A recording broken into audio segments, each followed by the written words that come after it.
Bonjour à toutes et à tous et bienvenue dans Histoire d'en rire, le seul podcast qui se commence avec un bonbon dans la bouche. Attendez, j'avale. Oh là. On dirait ma mère. Oh non. Le podcast avec un titre de merde qui a la seule qualité de bien résumer de quoi on va parler avec mes invités. Je vais poser des questions cheloues sur l'histoire et on va essayer d'en rire. Soyons donc moyennement drôles et moyennement historiques avec... Ariel. Enfin. Bienvenue dans l'épisode 24, dit l'épisode de trop. vous comprendrez. Avec Benjamin. Bonjour, bienvenue dans l'épisode 24, dit l'épisode de trop... je suis pas très bon en impro. Et Eleana. Coucou.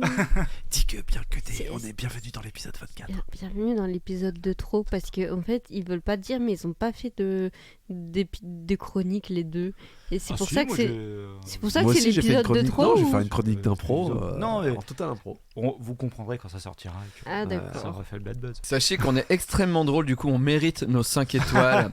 Et c'est hyper important pour que les gens nous suivent de plus en plus. On est aussi sur YouTube, mettez des coms. Voilà, notre podcast est disponible de partout et on est sponsorisé par NordVPN. Merci à eux. Merci. En plus, c'est un peu gênant, David, parce que tu dis toujours il faut mettre 5 étoiles, mais maintenant tu sais que les notations sont 10. Donc en fait, tu C'est vrai. Non, mais moi, genre demande de... franchement, c'est toute ma scolarité, juste avoir la moyenne. Hein, et encore. Bon, en tout cas, cette émission est comme les autres, même si a priori elle est moins bien que les autres. J'ai pas dit moi. Elle est différente. En tout cas, on a un invité qui aurait dû venir. Mais qui est là en plus, c'est ça, c'est du centre, c'est Rémi. Non, il est pas venu parce qu'il est grenoblois. Ah ouais, non. Et qu'il est mort. mais c'est qui? Jean-François Champollion. Je tiens juste à dire que tu invites que des mecs. Mais il est grenoblois. Pas très J'ai vraiment... inclusif. ouais, alors, j'ai cherché énormément à faire des blagues sur les nanas. Problématique, c'est que des nanas David, historiquement non. connues et très célèbres Il y a Marie Curie. à tel point, mais on l'a fait Marie Curie. Il l'a fait Benjamin. Tel point, Désolé d'être inclusif. à tel point qu'on puisse faire des blagues dessus et que tout le monde soit au courant, c'est hyper dur. Il y a Cléopâtre, il me reste Cléopâtre, il me reste Jeanne d'Arc. Mais même Simone c'est- Veil. Elle a Non, elle a Simone tout Veil, c'est chaud. compris ou quoi? Oui, voilà. Mais en vrai, voilà, j'ai cherché, mais c'est un peu dur pour pouvoir faire des vannes décorrélées et pas taper sur le truc qu'elle soit une femme. Et j'ai eu peur. C'est impossible. Et Parce que vous êtes Impossible. misogyne, mais bon bref. c'est pas de la misogynie. Bref, L'intro de trop.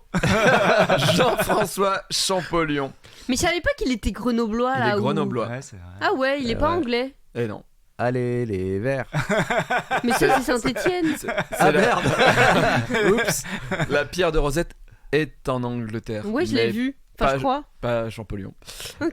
Premier homme au monde à avoir déchiffré les... Hiéroglyphe à 16 ans. Ma chronique commence juste et T'aurais pu je vais... dire premier mec à avoir déchiffré l'écriture des médecins. Petite blague que tout le monde connaît. Ah, les médecins, ils écrivent toujours mal. C'est vrai. Je pourrais faire du stand-up en fait. Je me regarde rends si compte. cette vanne je l'ai pas mis, mais je crois pas. Ma chronique commence juste avec je vais déjà faire un aparté, désolé, mais l'humain aime bien résumer les événements pour en faire des punchlines marquantes. Mais souvent, c'est faux. Par exemple, Christophe Colomb, le premier homme à avoir découvert l'Amérique. Alors on sait très bien que les Vikings avaient découvert le continent bien avant. Même état d'esprit lorsqu'un politique de tous bords confondus, qui pratique la langue de bois, tel Pinocchio, commence une de ses réponses à un journaliste par « Les Français ne sont pas bêtes !» Bah si. Bien sûr que si, il y a des Français bêtes. Aucun pays n'est formé à 100% par des habitants avec un QI de 130 et HPI. On a tout type de cons en France, des imbéciles, des connards, des bas du front et au type de maladies psychiatriques congénitales. Heureusement pour les politiques d'ailleurs qu'on ait plein de types de cons, puisqu'en général c'est eux qui vont voter. C'est les seuls qui peuvent encore les croire. Bref, pardon. Ah, c'est le moment Meurice du podcast, donc ouais. Jean-François Champollion, premier homme au monde à avoir déchiffré les hiéroglyphes. Enfin, premier homme. Bah non, parce que les Égyptiens, a priori, ils arrivaient à lire les hiéroglyphes. Sinon, c'était con de mettre juste des dessins sur les parois. Et certains Romains et Grecs, bah aussi, à la même époque, ils savaient lire. Ah, mais attends, non, attends. Les Romains, ils savaient lire les hiéroglyphes? Bah oui. César, il a couché avec qui? Avec Cléopâtre. Oui, mais attends. Moi, j'ai un ex qui vient de Géorgie, ça veut pas dire que je sais lire son alphabet. Mais tu n'es pas l'humanité, tu n'es pas tout le monde. Il y avait des interprètes. Oui, donc il savait pas lire César. Mais pas forcément César, mais oui, son peut-être d'autres interprète. Romains. Bah oui. Ok. Mais ne me remets pas en question un truc qui paraît clair. Certains Romains et Grecs aussi sûrement savent lire, puisqu'à l'époque leur langue n'était pas morte et a priori leur écriture non plus. Désolé, je fais encore un aparté, mais je me dis que ça doit être hyper dur d'annoncer à quelqu'un que sa grand-mère est morte. Mais imaginez annoncer à un peuple entier que sa langue est morte. Ça se passe comment? Tu réunis tout le peuple grec sur la place du pays. Tu dis bonjour, peuple grec. Et peuple hellénophone, tu vas bien? Alors, j'ai pas une super bonne nouvelle à t'annoncer. Hein. Si t'étais en train de faire des mots fléchés en grec ancien, dépêche-toi de finir ta grille. Parce que voilà, ta langue est morte. Oh, œil de chien! Mais c'est arrivé quand? Œil de chien est une vraie insulte en grec ancien. Ça se comprend. Ouais. Œil de chien! Mais c'est arrivé quand? Dans la nuit. On s'y attendait un peu. En 870 ans, c'est pas une surprise. Hein, voilà. Bon, bref, Jean-François Champollion déchiffre les hiéroglyphes en 1821 grâce à la pierre de Rosette. Pierre où le même texte est écrit à la fois en grec et en hiéroglyphes. Donc le gars, il a juste comparé les deux textes. Et voilà. C'est pas plus compliqué que ça. Champollion serait né dans les années 80. Je pense qu'il aurait bossé pour Mickey Magazine et s'occuperait de la page jeu. Oh là là, Mickey est bien dans la panade et n'arrive pas à lire cette pierre de saucisson écrite avec des dessins étranges. Et toi du texte en dessous pour déchiffrer le message. En tout cas, Champollion était grenoblois et grâce à lui, les recherches sur les peuples anciens d'Égypte ont fait un pas de géant. Champollion est donc bien la preuve que les Français ne sont pas bêtes. D'ailleurs, mes chroniqueurs non plus ne sont pas bêtes. Et j'ai des questions pour eux. Oh. La noix de Grenoble. Alors, question numéro 1 où je vais galérer un peu parce que j'ai écrit les chiffres en romain. Oh, pourquoi tu t'es infligé ça? 18e et 19e siècle, en quoi étaient fabriquées les prothèses dentaires? En bois. Non. En étain. Non. En argent. Non. En os de cochon. En Non. autre dent. En autre dent de soldats décédés. Les prothèses dentaires étaient le plus souvent en ivoire, mais ces dernières ne paraissaient pas naturelles. Elles étaient chères, elles étaient susceptibles de se briser plus rapidement. Des opportunistes ont donc collecté les dents frontales intactes de la bouche des soldats morts sur le champ de bataille de Waterloo. Les prothèses furent bien ainsi baptisées les dents de Waterloo. Mais quelque part, c'est pas si con en fait. Ouais. Hein, Non. au final. Dégueulasse. C'est dégueulasse. Après, faut en passer une dizaine, tu sais, voir si c'est le bon. Là, ça rentre, là, ça rentre pas, là, ça va. Ouais. Mais, quelque part. Donc Ariel est OK pour les dents des morts dans sa bouche. Il va aimer la soirée qu'on se prépare de faire après. Oula. La soirée de trop, elle aussi, a priori. Ouais. Au XVIIIe siècle, quel était le système de contraception le plus utilisé chez les riches? Au 18e? Au XVIIIe siècle. C'était pas des préservatifs genre en boyau de mouton ou un truc comme ça? Non. Il coupait les couilles. Non, Est-ce mettre que une éponge. Non. Ah Est-ce ouais, que il y c'est avait un truc comme ça. vrai truc qu'on Si on s'installe mettait un truc à la fin, Non, au donc fond c'est du un truc qu'on vagin. fait avant, genre on va trouver une autre activité pour éviter de baiser. Alors il Genre, y a pas. Venez, on va jouer ou lire un livre, comme ça on baisse pas. Ouais. On va à la messe, ou on va... Ouais, c'est pas mal, c'est pas mal. Mais c'est pas ça. L'abstinence, quoi. Ouais. Oui, mais du coup. Dans le cul. L'abstinence dans le cul. dans le cul. C'est le meilleur titre de film porno de l'histoire. L'abstinence dans le cul. Putain, j'ai envie d'appeler le dernier épisode du podcast l'abstinence dans le cul, mais je pense qu'on va se faire démonétiser.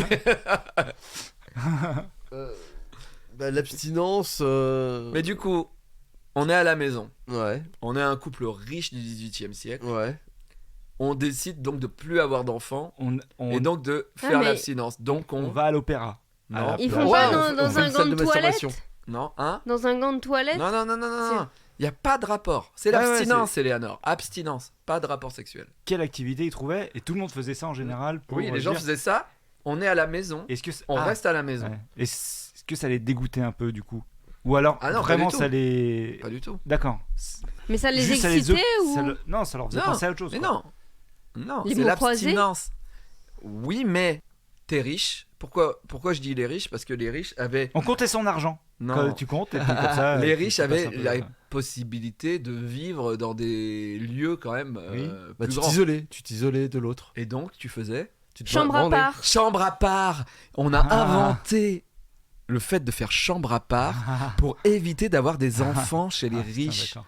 2 lits, 2 chambres, t'es pas dans le même pieu, tu excites pas l'autre, tu le baisses pas, t'as pas d'enfant. Horrible. Faire chambre à part. D'accord. Pas con, hein. Voilà. Alors qu'il y avait les boyaux de mouton. Ou dans le cul. Ouais, mais je pense que c'était peut-être Oui. pas hyper. Ouais, voilà. ou dans le cul, Bref. c'est vrai. hein. Très bien, c'est le moment d'Eleanor. C'est mon moment. Alors attendez. Ok, donc là, j'ai appris un truc en écrivant cette chronique. En fait, l'expression tronche de cake, c'est déjà un jeu de mots parce que c'est très proche de tranche de cake. Mais surtout, en fait, cake, ça vient pas de l'anglais, mais de l'occitan, du mot keko, qui veut dire nœud, comme tête de nœud. Tête Tron- de bite. Exactement. Pourquoi nœud ? Parce que le nœud dans le bois, c'est l'endroit le plus dur. Et c'est pour ça que nœud, ça veut aussi dire gland, en fait. Quand on dit tête de nœud, c'est tête C'est de vrai que gland. le gland, c'est tête de l'endroit le bite. plus dur du corps humain. Non, Tu c'était peux, le gland de la bite. Bien sûr. C'est ça. Mais non, attends, quoi ? Pourquoi ?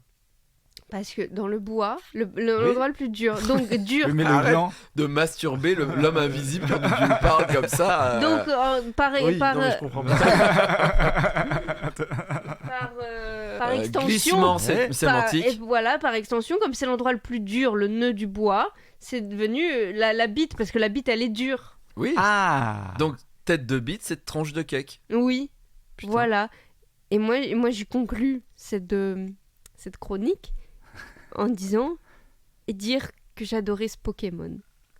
Tronche de cake. Tête de gland. Sac de nœud. En fait, c'est une sac de bite. Ah bah bien sûr. Oui, ah bah oui. Bah, Julien qui a adapté les noms, je pense qu'il s'en est... Tu crois qu'il savait ? Ah bah Je oui. me demande. Bah oui, je pense. Toi, Julien qui écoute forcément le podcast, dis-le dans les coms. Merci beaucoup Eleanor. Bah, de rien. Et merci aussi à NordVPN de nous sponsoriser. NordVPN nous permet aussi de créer un réseau mesh en plus de se délocaliser, de protéger notre ordinateur. Donc un réseau mesh a un moyen d'accéder en toute sécurité à d'autres appareils où qu'ils soient dans le monde. Une fois configuré, il fonctionne comme un réseau local sécurisé en connectant les périphériques directement. Ça fait des nœuds dans le réseau. Exactement, et tu peux accéder à tes dossiers chez toi tranquille sans pouvoir être piraté. Voilà, merci à NordVPN de nous Merci. sponsor. Merci, vous êtes Notre- trop gentil. Code c'est RIRE, R-I-R-E, pour un abonnement de 2 ans, 4 mois sont offerts et c'est garanti. Satisfait ou remboursé sous 30 jours. Sous le régime de Vichy. Certes, la France était coupée en deux, avec d'un côté la France libre et de l'autre côté la France occupée, c'est-à-dire qu'elle était aux toilettes. Mais une autre différence, moins connue, séparait les deux parties. Laquelle ? De la France occupée de la France libre. Les Swifties et les... Et les Biebers.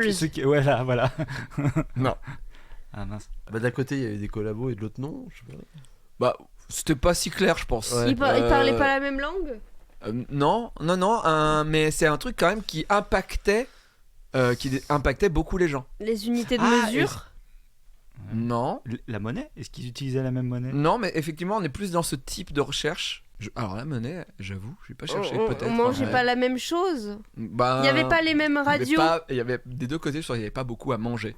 Il y avait pas les mêmes médias. Non, a priori non, parce que la France dite libre était quand même Libre. Enfin, c'était pas si libre quoi. Tous les jours. Ils avaient pas de changement d'heure.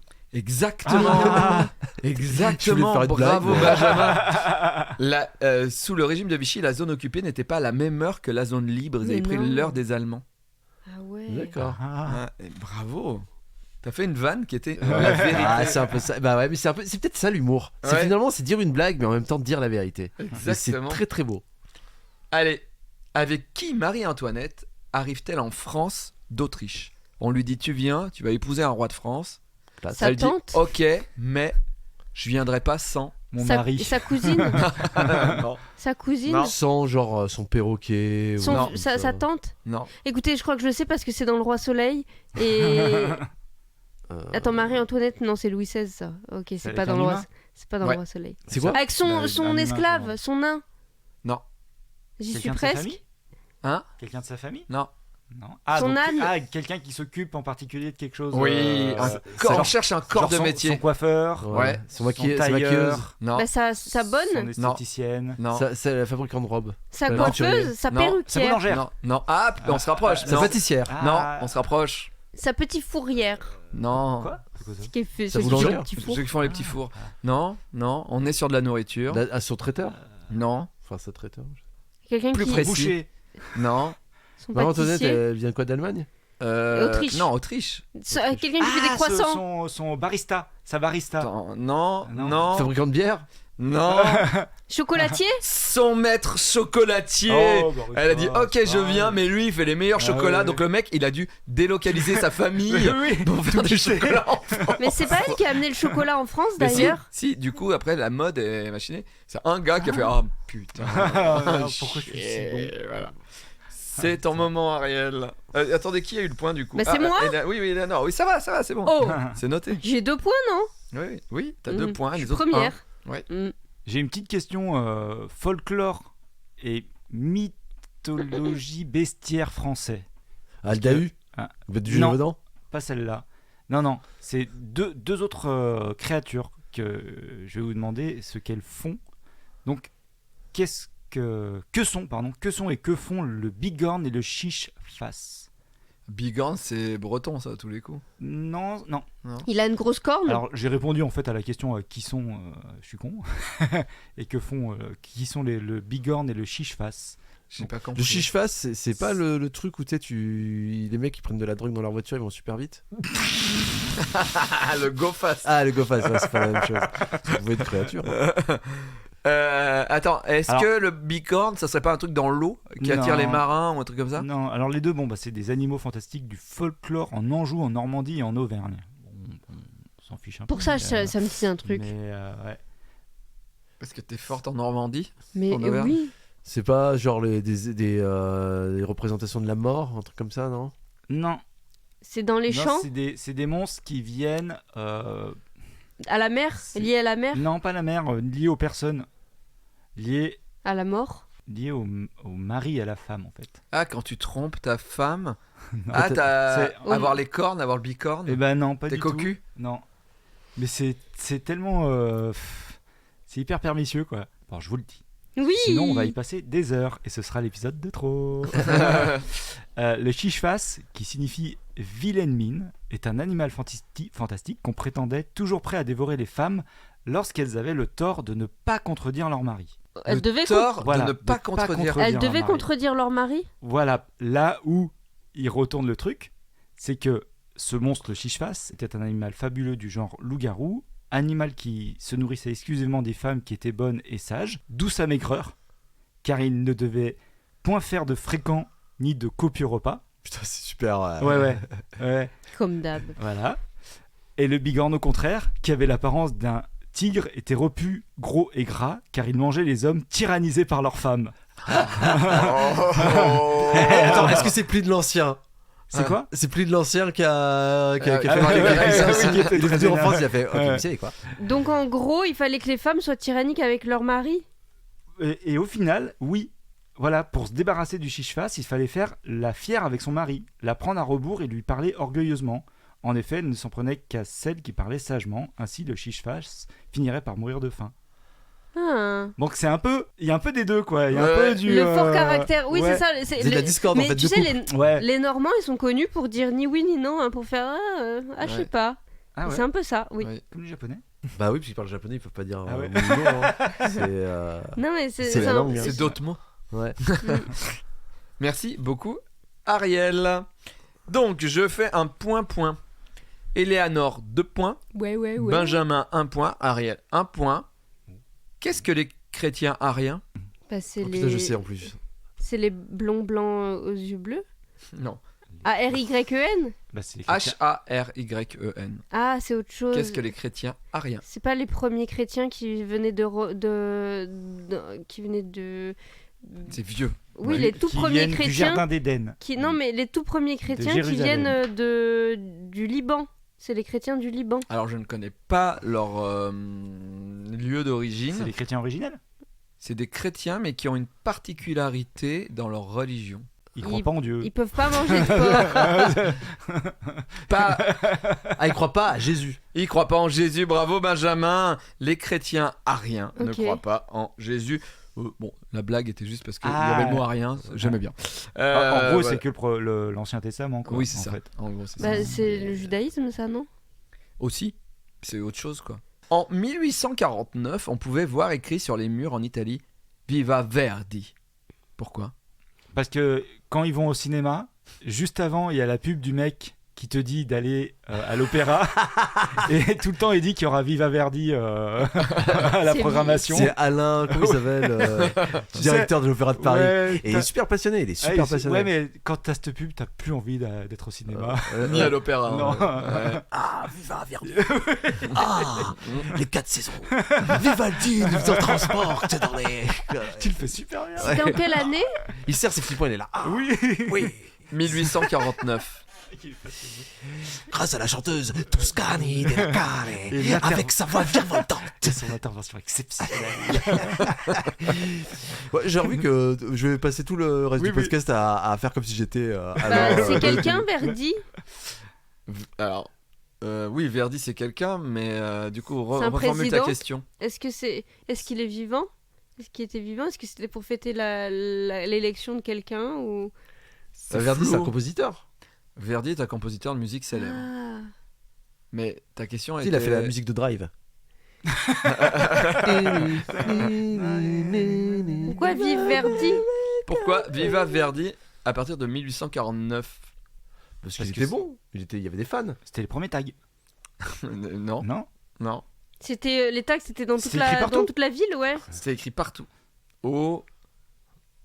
C'était la 19e première siècle. campagne de com Ouais, de la. Non, pour son nouvel album. non. Viva Verdi. C'était où? En Italie. En Italie. Sur les murs, ouais. Dans tout le pays. Vive Verdi, donc. Dans tout le pays. Ouais. Viva Verdi. Parce qu'il... Parce qu'il avait. Est-ce qu'il avait fait un bad buzz et c'était pour se foutre de sa gueule? Non, Est-ce que c'est là où il était passé? non, C'était en rapport avec lui. non. Ah, d'accord. Ah. Aucun rapport avec le type? Mais il était contemporain, il était italien, il était dans la Verdi, ville. ça veut dire autre chose en italien. Ça veut dire vert. Et, Vive le vert. je vais C'était donner des écolos. je vais donner le point à Ariel. Viva Verdi. Donc effectivement, Giuseppe Verdi existait. Non, je Ça- sais. Car Giuseppe. Dans sa sonate. Sauf que malgré lui, il devient le signe de ralliement chez les patriotes italiens. On pouvait lire sur les murs le graffiti Viva Verdi, mais au 19e siècle, l'Italie n'est encore qu'une expression géographique désignant une péninsule morcelée en de nombreux États ou possessions. Royaume de Piémont-Sardaigne, États pontificaux, Royaume des deux Siciles, Bénévent, Grand-Duché, Toscane, Lombardie. Un grand nombre de ces États sont sous domination directe, Lombardie-Vénétie, ou indirecte, Parme, Modène, Toscane, Naples, de l'Empire d'Autriche. Au milieu du 19e siècle voit naître le mouvement Risorgimento, la Renaissance, qui vise à unifier l'Italie pour créer un pays et virer les Autrichiens. En 1848, le roi de Sardaigne, Charles Albert, abolit la monarchie absolue dans son royaume pour une monarchie constitutionnelle. C'est son fils Victor-Emmanuel II de Savoie qui lui succède. Les patriotes italiens vont alors utiliser le nom de Giuseppe Verdi, une autre figure italienne, pour affirmer leur soutien au roi en inscrivant sur les murs Viva Verdi, Verdi étant l'acronyme qui signifiait en réalité Viva Vittorio Emanuele Re d'Italia. Vive Ah. Victor Emmanuel, roi d'Italie. Aucun rapport avec Verdi, donc. Verdi est effectivement un patriote italien, mais il avait initialement des idées républicaines et ne participait pas publiquement à la vie politique. L'expression Viva Verdi avait ainsi une double signification, permettant aux activistes de passer outre les contrôles politiques autrichiens, Ah, oui. puisque les gens y croyaient qu'ils Ah oui, écrivaient ah oui. Vive Verdi, on adore Ah sa oui. musique, et en fait, Eux, ils disaient qu'ils voulaient que l'Italie. Mais alors que soit un Verdi pays. pensait autre chose en plus. Alors lui, Verdi devait être au courant, mais en tout cas, les Autrichiens, c'était pour être un peu genre. Non, moi vraiment, je faut signifiais pas faire, juste sur le mur que j'aimais bien la musique. Ouais, Me mettez pas en tôle. Et donc, on était censé savoir la réponse à cette question. Tu parlais genre pendant 30 secondes dans le stop. Alors, l'histoire de l'Italie. Non, mais avant que j'ai accordé le point à Ariel parce qu'il avait trouvé que ce qu'il a- n'était pas un tag de Verdi, quoi. Voilà. Mais Ouais, moi, c'était juste ça, il fallait juste dire c'est pas Verdi. c'est pas mais moi, c'est ce que j'allais dire. Mais t'as dit si, c'est Verdi, il est contemporain et tout. Donc on est resté là-dessus. Je pense que si on réécoute, c'est pas complètement ça parce que des fois, tu réinventes les trucs. Alors bon. Je te jure. Et sinon, je m'excuse dans les coms. Moi, j'allais le dire à plusieurs reprises et j'ai pas dit parce que je me suis dit, bah, il a dit c'était Verdi. Très bien, je suis désolé, Eleanor, mais j'ai pas su rattraper ta balle au bon. Ma balle au bon. Ah, C'est une l'épisode- expression C'est une qui vient de. J'en des- parlerai Ouais, en dans live. une prochaine émission. C'est le moment de la rubrique de Benjamin. Alors, j'ai pas préparé de rubrique pour l'épisode 24. Parce que c'est l'épisode de trop. C'est l'épisode de trop, mais Improvise. comme c'est c'est le nombre 24 que je fais l'histoire du nombre 24, donc je vais résumer la première saison de 24 heures chrono. Donc en gros, ça se passe, c'est après 2001, le 11 septembre. Et il y a Jack Bauer, il fait partie d'une unité de contre-terrorisme. Et en fait, il y a un président noir, et ça c'est super. Déjà à l'époque, c'était super en avance par rapport à Barack Obama. Mais bref, donc il y a un président T'es noir. pas né. Il était pas né Barack Obama, effectivement. Et donc, Jack Bauer, il y a un complot contre le président. Et en fait, je me souviens plus de la saison, mais en fait, il devient le méchant. Mais il sauve quand même. Il y a pas sa fille qui a un problème. Oui, qui se fait enlever parce qu'en fait, sa collègue à Jack Bauer, c'est une traître, Nina. Et en fait, on découvre que c'est une traître. Je suis désolé si j'ai spoilé pour Ah vous. ouais, J'ai jamais vu. J'ai essayé de regarder dernièrement, ça m'a fait chier. Bah parce que J'ai ça arrêté. a ultra à l'époque, tu vois, quand tu découvrais 24, tu sais, c'était waouh putain en temps réel, tu vois, genre Presque. ouais, mais tu sais c'était ça redéfinissait un peu les séries, tu vois. Ouais. Mais à chaque fois, Aujourd'hui, il ça a avait hyper mal 24 vieilli. heures. Ouais, à chaque après Chaque saison, c'est 24 heures. ouais, c'est Ah, moi, je croyais qu'à chaque épisode, il avait 24 heures. tu sais Ça cette n'a mission, aucun sens. vous devez sauver le président. Vous avez tu sais c'est genre 24 épisodes, 24 fois 24, vous avez genre bon, c'est bon, hein, vous avez le temps. Hein. Vous avez une année à peu près. Ah non, pour le faire. Ce sera un peu moins Bah non, il a 24 heures, mais l'épisode, il dure 1 heure. Enfin, il dure... C'est 24 heures divisé en heures. Chaque épisode. Il y a 24 épisodes qui font une une heure, ça fait 24 heures. tu sais, c'est genre ça commence à Et 6h c'est du en matin. temps réel. Ouais, C'est en quasiment en temps réel. Waouh, ça veut dire que c'est hyper long. C'est- Ouais, c'est 24 heures, c'est pas hyper long. Bah si, ça veut dire que le temps, il s'écoule en temps réel. C'est hyper long. Bah, c'est pas vraiment en temps, ça coule pas vraiment en temps réel. Parce qu'ils font comme il y a des pubs, ils faisaient des sauts en fait, ils utilisaient ça pour faire des Ah, ellipses. des ellipses. Attends, quoi? Comme il y a des pubs, il fait des ellipses? Bah oui. Bah oui. Parce que tu sais, en fait ça comptait dans le. Ah, dans parce le que- décompte de. parce que ça dure 40 minutes un quand épisode tu le de regardes- 24. quand tu c'est le en- regardes sans sur les pub. Ah voilà, ça dure pas 1 heure, Ah ça bah dure 30 minutes. ça dure que 45 40 minutes. Ouais, ça durait que 40. Ouais, 40. Merci Benjamin Merci. pour cette rubrique. Merci Eleanor de m'avoir servi. Effectivement, Ariel avait raison, c'était l'épisode de trop. Mais manquez pas notre épisode beaucoup plus long et en public, qui sera le dernier épisode de la saison. Merci à tous de nous avoir suivis sur ces 25 épisodes. C'est fou, j'aurais jamais cru qu'on en fasse autant. Incroyable. Merci à Rémi, merci à Pampoitou, merci Benjamin, merci Eleanor, Oh, bah, merci écoute, de rien. Ariel. De rien, car. Et moi, je veux dire que peut-être que dans le prochain épisode, j'aurai les cheveux mouillés parce que je reviendrai de la plage. Et non, on mais tu peut vas attraper rêver. froid. Et en tout cas, merci NordVPN. Et que vous êtes ex aequo. C'est fou hein, pour cette Sans émission. pour les lyriques de. Vous allez tous répondre à ma question. Tu préfères être largué en maths toute ta vie ou être Joker. C'est vrai. largué sur Hiroshima le 6 août 1945? Bah moi, je peux déjà vous répondre que là, j'ai un problème de maths. Alors en fait, tu vois, Davy, c'est que dans les tu préfères, c'est 2 trucs impossibles à répondre. Là, c'est juste, est-ce que tu préfères genre être pas très bon en calcul mental ou mourir mourir dans une explosion nucléaire? Tu sais, il y a la diff. Tu sais, c'est un peu facile à savoir, tu vois, ce que tu vas choisir. Excusez-moi, mais chacun gère son humour comme il peut. Est-ce que par exemple, je vais te demander un vrai tu préfères. Tu préfères que chaque jour, à un moment aléatoire, il y a 3 enfants de 8 ans qui apparaissent et qui t'attaquent, et pendant 3 minutes, tu dois les taper pour te défendre, tu vois, donc t'es obligé de taper des enfants. Ou tu préfères qu'il y ait une femme qui apparaisse pendant 5 minutes et que je la taper aussi, jusqu'à qu'elle disparaisse pour te défendre. En public, toujours en public, ça se passe toujours en public. Tu préfères alors taper 3 enfants tous les jours qui apparaissent, ils peuvent pas mourir, hein. C'est Ouais. juste, ils reviennent toujours à la charge. Ouais. Et les enfants ont des matraques télescopiques. Merci d'avoir suivi cette émission. Eleanor, tu voulais dire un truc peut-être? Bah, je sais plus. T'as un problème de maths. Bah oui, je voulais dire que je suis déjà larguée en maths, quoi. Enfin, le On est choix tous largués en maths. Alors, je Alors- tiens quand même à dire que le Japon, c'est beau. Et qu'aujourd'hui, les prix pour aller au Japon sont exorbitants. Et là, vous iriez en avion gratos. Ah, donc on peut sauter avant. Ah oui, mais attends, on est largué, mais peut-être maintenant et avec un parachute en fait. En fait, c'était peut-être deux choix super sympas. Largué Il nous a sur proposé. Hiroshima le 6 août Ah, le 6 août, 1945. oui, ok, ouais, non, très bien. Mais après, ça dépend le vent. Le vent, il va par où? Parce que si je saute, si c'est à haute altitude, si je saute tout de suite et j'ouvre, tu sais, je vais planer quand même pas mal de temps, tu vois. Je sais pas si vous avez suivi cette info, mais c'est fou. Lors d'une explosion nucléaire, il y a eu des pizzas qui ont cuit à je sais pas combien de kilomètres de l'explosion. C'est-à-dire que c'était, il y avait dans un magasin au des Japon pizzas surgelées. Alors je sais plus où c'était, mais que l'explosion nucléaire a fait que les pizzas étaient cuites à point. À je sais pas, à 20 bornes du lieu Putain, d'explosion. ils ont trouvé la cuisson parfaite. Ouais, c'est Bon, ça. par contre, il faut une explosion Ouais, nucléaire. faut tuer quoi, des tu vois. gens, quoi. Ouais, c'est ça. Ah, c'est dommage. Bon, merci à tous. On se donne rendez-vous pour la dernière de Histoire d'en rire. Merci à tous. Et puis à bientôt. Ciao. Salut.